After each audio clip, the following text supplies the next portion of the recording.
त्याचं पत्रही आम्ही तुम्हाला मागच्या वेळेला तिन्ही पत्र मी तुम्हाला वाचून दाखवली होती आणि ती पत्र ज्यावेळेला गेली आणि वातावरण जसं जसं तापायला लागलं त्याचबरोबर महाराष्ट्रामधले इतरही सगळे राजकीय पक्ष त्याच्यामध्ये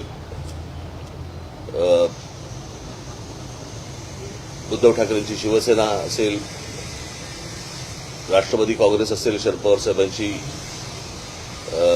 इतर राजकीय पक्ष जे आहेत महाराष्ट्रामधले आहेत, संघटना आहेत, यांनी देखील त्याला पाठिंबा दिला. आम्ही 5 तारीख मोर्चाची जाहीर केली होती. खरं तर 6 केली होती, मग ती 5 केली कारण 6 तारखेला आषाढी एकादशी असल्यामुळे.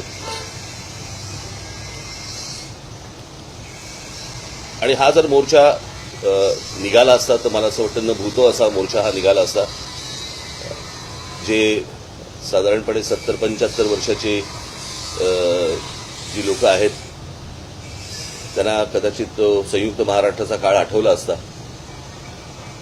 आणि तसंच त्याच प्रकारचं वातावरण एक महाराष्ट्रामध्ये निर्माण झालं आणि मराठी ताकद काय आहे हे देखील राज्यकर्त्यांना कळलं. मराठी माणूस एकवटला की काय होतं हेही देखील कळलं. त्याच्यामुळे परत असलेल्या भानगडीमध्ये सरकार जाणार नाही अशी मी आशा अपेक्षा बाळगतो.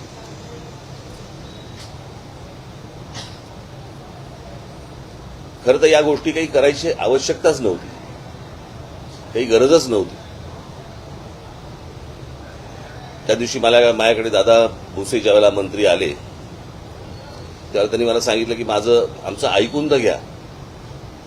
तेव्हा मी त्यांना सांगितलं होतं, मी म्हटलं तुमचं ऐकून घेईन पण ऐकणार नाही आणि या विषयामध्ये कोणतीही तडजोड होणार नाही. कारण हे काय आहे, हे स्लो पॉइझनिंग आहे. हे हळूहळू एक या गोष्टी आतमध्ये पेरायच्या आणि ते खास करून महाराष्ट्राच्याच नशिबी येणार, बाकीची राज्य कुठची ऐकणार नाहीत. आणि हा प्रयत्न त्यांनी करून पाहिला, परंतु तो त्यांच्याच मला असं वाटतं अंगाशी आला आणि त्याच्यातनं तो सगळे GR मागे घेतले गेले. आता काहीतरी ते समिती नेमतायत, कोणाची ती जाधवांची. त्यांनी समिती नेमावी, त्याचा निर्णय आणावा न आणावा याच्याशी आम्हाला काही कर्तव्य नाहीये, परंतु परत ही गोष्ट होणार नाही एवढी सरकारने नक्की लक्षात ठेवावं. असल्या कोणत्याही गोष्टी आम्ही मान्य करणार नाही, या होणार नाहीत. आम्ही ज्यावेळेला शिक्षण घेतलं किंवा आतापर्यंत जे शिक्षण होतं त्याच्यामध्ये साधारणपणे 5वी नंतर 6वी पासून हिंदी आणि संस्कृत वगैरे असले प्रकार विषय वगैरे होते. परंतु मी त्या दिवशी म्हटल्याप्रमाणे मुळात हिंदी आणण्याचा का ह्यांचा प्रयत्न आहे मला अजूनपर्यंत कळलेला नाही, कारण ह्यांना हिंदी येते म्हणून नसेल. परंतु हिंदी ही काही राष्ट्रभाषा नाही जी तुम्ही इतर राज्यांवरती लादावी अशी.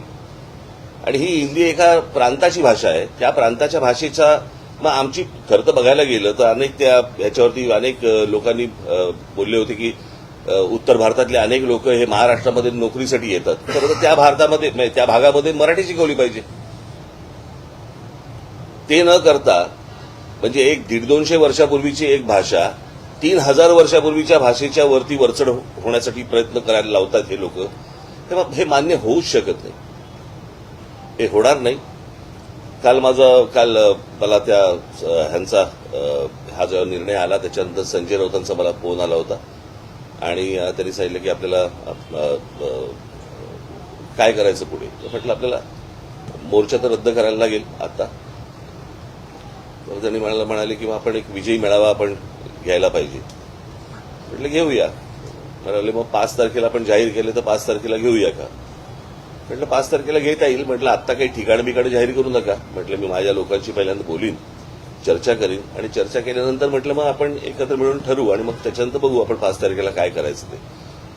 तर त्याप्रमाणे 5 तारखेला तर अजून काही ठिकाण वगैरे ठरलेलं नाही. मी माझ्या सहकाऱ्यांशी बोलीन, मग त्यांच्याशी बोलणं होईल, माझे सहकारी त्यांच्याशी बोलतील आणि मग त्याच्यातनं 5 तारखेचा मेळावा होईल. तो मेळावा जरी झाला तरी त्याला काही पक्षीय त्याला लेबल लावण्यात काही अर्थ नाहीये. कारण हा खरा तर विजय हा मराठी माणसाचा विजय आहे आणि त्या दृष्टिकोनातूनच या मेळाव्याकडे पाहिलं पाहिजे आणि तुम्ही देखील बघितलं पाहिजे. अर्थातच मला आनंद आहे या गोष्टीचा की ज्या प्रकारे वर्तमानपत्र आणि टेलिव्हिजन चॅनल, तुम्ही पत्रकारांनी आणि अनेक संपादकांनी ज्या प्रकारे हा विषय लावून धरलात